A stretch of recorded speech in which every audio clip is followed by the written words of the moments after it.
ഇതിപ്പോൾ ഞാൻ 2 കോവലിൻ്റെ വള്ളികൾ കൊണ്ടുവച്ചതാണ്. ഒരു 4-5 മാസം മുമ്പ് ഞാൻ 2 വള്ളി കൊണ്ടുവച്ചതാണ്. കണ്ടോ? ഇതിപ്പോൾ എനിക്ക് എല്ലാ ദിവസവും ഇതിൽ നിന്ന് ഒരു കറിക്കുള്ള കോവയ്ക്ക കിട്ടാറുണ്ട്. ഞാൻ വെറുതെ കൊണ്ടങ്ങ് നട്ടിട്ടേ ഉള്ളൂ. ഇതിൽ അല്പം ചാണകപ്പൊടി മാത്രമേ ഇട്ടിട്ടുള്ളൂ. ഈ ഗ്രോ ബാഗിൽ ചാണകപ്പൊടി മാത്രമാണ് ഇതിൽ കൊടുത്തിട്ടുള്ളത്. എന്നിട്ട് ഇത് അധികം പരിചരണം ഇല്ലാതെ തന്നെ നന്നായിട്ട് ഇതിൽ കായ്ഫലം ഇപ്പോഴും കിട്ടുന്നുണ്ട്. ഇത് ഒരുപാട് നാളിങ്ങനെ കായ്ക്കുകയും ചെയ്യും. ഈ 2 വള്ളികൾ മാത്രമാണ് ഞാൻ നട്ടിട്ടുള്ളത്.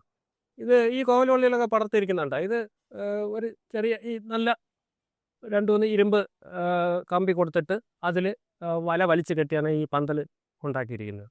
അപ്പോൾ ഇതിപ്പോൾ തന്നെ ഇത് നിർമ്മിച്ചിട്ട് ഒരു 3 വർഷത്തോളമായി.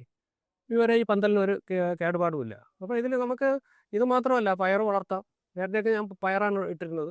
അതുപോലെ സലാഡ് വെള്ളരി ഇതെല്ലാം ഞാൻ ഈ പന്തൽ പടർത്താറുണ്ട്. അപ്പോൾ ഇപ്പോഴും ഞാൻ ഈ കോവൽ മാത്രമേ ഇതിലിട്ടിട്ടുള്ളൂ. പിന്നെ 1-2 സലാഡ് വെള്ളരി ഇപ്പോൾ വളർന്നു വരുന്നുണ്ട്.